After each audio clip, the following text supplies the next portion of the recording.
Bonjour à tous, c'est Anis Mayou, alchimiste commercial. On se retrouve comme d'habitude pour une nouvelle vidéo dans le cadre de notre défi.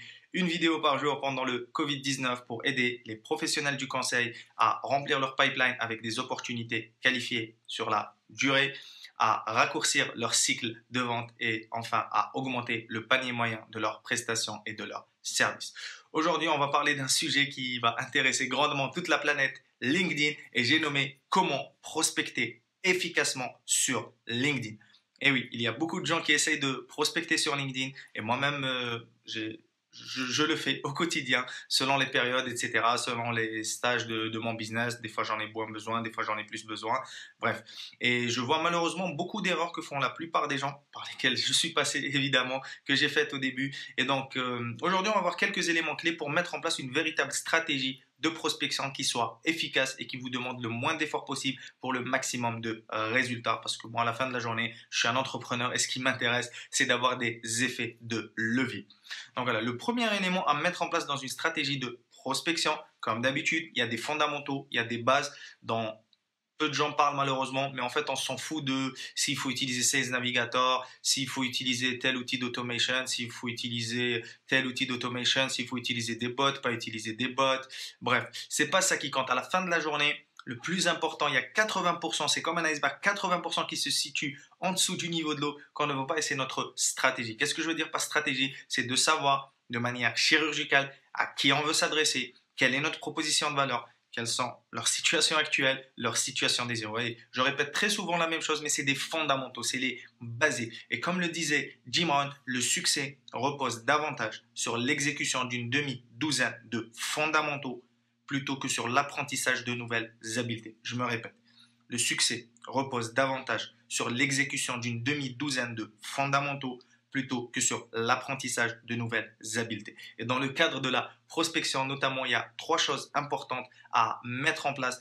La première chose, donc, savoir à qui je m'adresse, quelle est sa situation actuelle, quelle est sa situation désirée, positionner mon offre, ma proposition de valeur pour qu'elle fasse le pont entre leur situation actuelle et leur situation désirée. Et donc tout ça, ça fait quoi? Ça présume qu'on a bien fait notre travail sur la recherche de notre avatar, sur la compréhension de sa situation, sur ses peurs, ses désirs, ses problèmes, les solutions qu'il recherche, les résultats qu'il veut avoir. Donc voilà, ça demande vraiment d'avoir fait une étude de marché chirurgicale et de rentrer dans le cerveau de notre prospect idéal, parce que ça c'est très connu, c'est une stratégie d'influence très connue. Quand on discute avec un prospect comme un médecin, quand on discute avec un prospect et qu'on lui pose certaines questions et qu'il sent qu'on comprend ses problèmes mieux qu'il ne les comprend lui-même, ça nous positionne automatiquement comme quelqu'un de confiance, comme un partenaire de confiance et comme une autorité. Ça, c'est l'un des principes de l'influence, c'est de comprendre mieux les problèmes de nos prospects, de nos clients, mieux qu'ils ne les comprennent eux-mêmes. Pour moi, c'est le rôle de la vente. Les bons vendeurs comprennent le problème de leurs prospects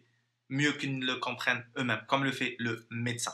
Donc déjà, juste avoir cette posture, cette attitude, ça va vous différencier de la plupart des gens qui font n'importe quoi et qui n'arrêtent pas de spammer les gens sur LinkedIn. Et ce qui fait que ça donne une mauvaise image, certes, et ça augmente aussi la méfiance des gens, mais malheureusement, ça fait partie du jeu, il faut l'accepter et il faut avoir le bon état d'esprit pour pouvoir contrer ça.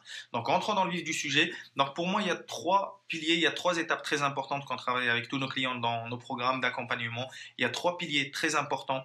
Numéro un, c'est donc voilà, les basiques, on ne va pas revenir là-dessus. Numéro un, une fois que j'ai identifié tout ça, c'est d'avoir un profil LinkedIn qui soit très bien travaillé et qui s'adresse spécifiquement à cette cible-là. Pourquoi? Parce que derrière, une fois que mon profil s'adresse à la cible que j'ai envie d'adresser, quand les gens vont me découvrir, vont lire mon profil, ça va directement capter leur attention parce qu'est-ce qu'ils vont sentir? Ils vont se sentir compris. Parce qu'on a bien fait notre travail, parce qu'on est rentré dans leur cerveau. Quand ils vont lire, ils vont dire ça s'adresse à moi. Ça s'adresse à moi. J'ai envie d'en savoir plus.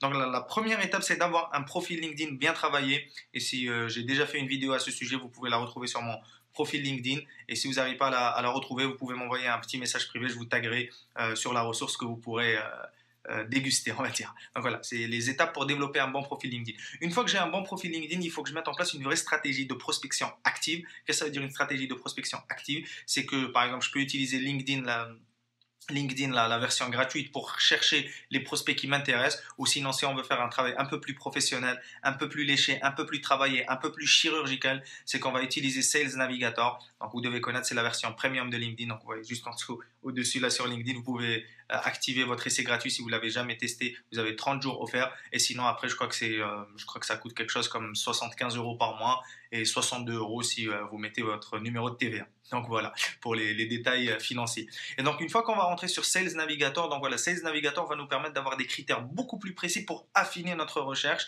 Et quand on a les bons critères, quand on connaît bien notre cible, on va pouvoir vraiment cibler de manière chirurgicale les gens qui nous intéressent. Ensuite, on va les inviter à rejoindre notre réseau. Ça, c'est la prochaine étape. Une fois qu'on les a ciblés, on va les inviter à rejoindre notre réseau. Et une fois qu'ils ont rejoint notre réseau, un certain pourcentage va accepter, bien sûr, c'est pas tout le monde qui va accepter votre demande de connexion. Mais qu'est-ce qui fait il y a les deux éléments qui influencent le plus le fait qu'un contact va accepter votre demande de connexion ou pas. Numéro 1, c'est la pertinence de votre profil par rapport à lui. Et numéro 2, c'est votre message d'invitation. Il faut éviter d'envoyer comme ça des bouteilles à la mer, comme dirait un de mes amis. Il faut éviter d'ajouter les gens juste comme ça, sans mettre de message personnalisé, sans mettre une raison. Parce que voilà, ça c'est une autre loi de l'influence que vous pourrez trouver dans le livre de Robert Cialdini, Influence et manipulation. Le fait de donner une raison à une personne, même si cette raison n'est pas vraie, ça augmente grandement les chances que cette personne-là accepte votre requête. Donc voilà, si on résume, donc avoir les fondamentaux, à qui je veux m'adresser, quelle est sa situation actuelle, quelle est sa situation désirée, quelle est mon offre, quelle est ma promesse de transformation, comment je vais opérer la transformation. Une fois que j'ai ça, je travaille mon profil LinkedIn pour qu'il s'adresse spécifiquement à l'avatar à qui j'ai envie de m'adresser. Une fois que tout ça est travaillé, je vais aller faire ma recherche des prospects qui m'intéressent. Et une fois que j'ai trouvé les prospects qui m'intéressent, je vais aller les ajouter, leur demander de rejoindre mon réseau en leur envoyant un petit message d'invitation. Et ensuite, quand on veut faire un travail professionnel, c'est qu'en moyenne, on va leur envoyer une séquence de 3 ou 4 messages pour entamer la conversation avec eux. Et attention, erreur classique de débutant, ne jamais envoyer d'offres, ne jamais envoyer de liens, ne jamais envoyer de pitch, n'envoyez rien de tout ça. Soyez dans une discussion, dans une conversation amicale.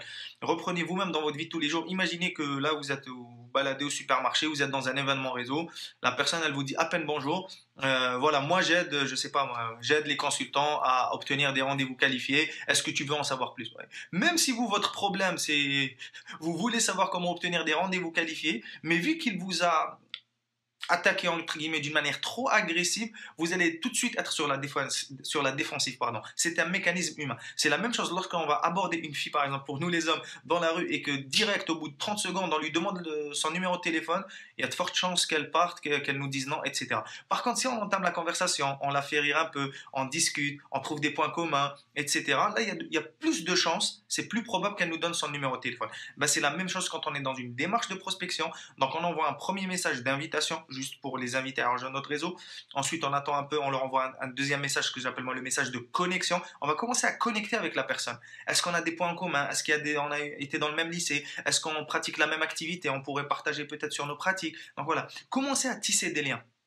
Une fois que j'ai tissé les liens, que je commence à discuter, etc., au fil de la conversation, si j'ai bien fait mon travail, normalement, une partie de ces gens-là vont être intéressés par ce que j'ai à proposer. Donc, au fil de la conversation, au bon moment, je vais positionner le fait qu'on puisse s'appeler pour discuter, voir éventuellement comment moi je pourrais l'aider par rapport à sa problématique du moment. Mais voilà, sinon, il faut éviter à tout prix de donner des conseils, de donner de la valeur parce que ça n'a aucun sens parce qu'ils n'ont rien demandé. Ces gens-là n'ont rien demandé. C'est la base qu'on apprend dans le conseil, dans le coaching. La pire erreur à faire, c'est d'essayer de donner des conseils à quelqu'un qui n'a rien demandé. Et vous l'avez déjà vu peut-être avec vos amis. Il n'y a rien de pire quand on essaye de donner à quelqu'un un conseil alors que lui, il n'a rien demandé. Il est là, il n'a rien demandé. Il est assis tranquillement chez lui. Il n'a pas demandé de conseils. Pourquoi lui donner des conseils? Il n'a rien demandé. Ce n'est pas cohérent. Donc voilà comment on peut avoir une bonne démarche. Donc avoir un profil LinkedIn qui soit très bien travaillé, faire notre recherche sur LinkedIn ou sur Sales Navigator pour trouver une base de gens qui nous intéressent, les inviter à rejoindre notre réseau. Une fois qu'ils ont rejoint le réseau, on leur envoie une séquence de messages bien travaillés tout en restant le plus humain possible, en posant des bonnes questions stratégiques pour qualifier le besoin, pour voir le niveau d'urgence. Et si c'est le bon moment, si c'est opportun, on peut leur proposer tout en douceur de faire un premier appel téléphonique pour faire un peu ce qu'on appelle une session découverte, un appel découvert, pour voir si on peut éventuellement aller plus loin. Donc voilà, vous voyez qu'il y a beaucoup de gens, ils envoient leur offre tout de suite, ça c'est catastrophique. Déjà, il ne faut même pas envoyer de lien, mais alors là, envoyer une offre, ça c'est catastrophique. C'est comme si, encore une fois, pour reprendre notre exemple, je rencontre une fille dans la rue et je lui dis bonjour, 30 secondes après, j'habite juste là-haut, est-ce que tu veux coucher avec moi? Donc c'est la même chose. Un prospect sur LinkedIn qui ne vous connaît pas, vous lui envoyez directement votre offre, ça n'a aucun sens. Donc voilà, j'espère que cette vidéo vous a apporté de la valeur. Donc s'il y a quelques erreurs que vous faisiez, j'espère que ça va vous permettre de corriger le tir. Et on est en constante évolution, en constant apprentissage. Moi-même, je teste pas mal de messages et d'autres amis qui font la même chose que moi et on se remonte les informations pour voir ce qui marche le mieux, etc. Donc voilà, pour résumer, profil LinkedIn, ciblez vos prospects sur Sales Navigator ou sur LinkedIn, les ajouter pour les inviter à rejoindre votre réseau et ensuite leur envoyer une séquence de messages bien travaillée, mais la plus humaine possible pour entamer la discussion. Et si c'est le bon moment, si c'est opportun, leur proposer de faire un pas de plus et de réserver un appel avec vous pour discuter et voir si vous pouvez éventuellement les aider. Donc voilà, j'espère que ça vous aide. N'hésitez pas à partager cette vidéo si vous connaissez des personnes qui veulent améliorer leur stratégie de prospection sur LinkedIn. N'hésitez pas à me dire en dessous dans les commentaires ce que vous avez pensé de ces stratégies, qu'est-ce que vous mettez en place vous aussi, qu'est-ce que vous pouvez améliorer. Et ça sera très intéressant d'avoir vos feedbacks, vos retours. Et si vous avez des questions auxquelles vous voulez que je réponde, notamment sur tout ce qui est la prospection LinkedIn, n'hésitez pas à les poser juste ci-dessous. Et sinon, quant à nous, on se retrouve très bientôt pour une nouvelle vidéo. Et jusqu'à notre prochaine conversation, prenez toujours le soin d'élever vos standards, protéger vos rêves, d'oser être différent et de faire partie de ces gens-là qui vont prospecter de manière efficace et qui vont faire une différence dans la vie de leurs clients. C'était Anis Mayou, alchimiste commercial. À très bientôt. Si cette vidéo vous a plu et que vous souhaitez aller un peu plus loin, je vous ai préparé une vidéo bonus dans laquelle vous allez pouvoir découvrir comment créer votre offre irrésistible ou comment transformer votre offre actuelle en une offre irrésistible, comment obtenir un flux récurrent de rendez-vous qualifiés dans votre pipe avec votre cible et enfin numéro 3, comment transformer ces rendez-vous qualifiés en mission premium, en contrat ou en client pour votre activité de coaching, de formation, de consulting ou encore de prestation de services à partir du moment où vous vous adressez à des entreprises, que ce soit des auto-entrepreneurs, des TPE, des PME, des PMI, des ETI ou des grands comptes. À partir du moment où vous vous adressez à des entreprises, les 3 piliers de notre système, l'effet alchimique, vont vous permettre d'obtenir un flux récurrent de rendez-vous qualifiés et de décrocher des missions premium. Vous avez une vignette qui apparaît juste ici sur la vidéo YouTube. Vous pouvez cliquer et être redirigé sur la page pour recevoir cette vidéo ou encore vous retrouvez le lien dans le i comme info ou encore le premier lien dans la description. Il suffit d'indiquer votre prénom et votre adresse email et vous aurez immédiatement accès à cette vidéo bonus. Et quant à moi, je vous retrouve de l'autre côté.